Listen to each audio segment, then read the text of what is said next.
Step 1. Remove the tourniquet from the packaging as supplied by the manufacturer. Step 2. Expose the affected limb to assess the injury. Step 3. Route the band around the limb 2 to 3 inches above the bleeding site directly to the skin and pass the end of the band through the buckle. Step 4. Pull the band tightly and fasten it according to the manufacturer's directions.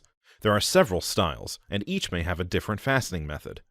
The band should be tight enough that you cannot slide 3 fingers between the band and the skin. If you can slide 3 fingers under the band, retighten it.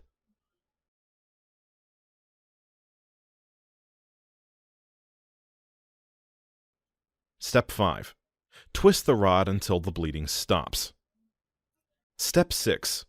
Secure the rod inside the retaining clip or device according to the manufacturer's directions. Step 7.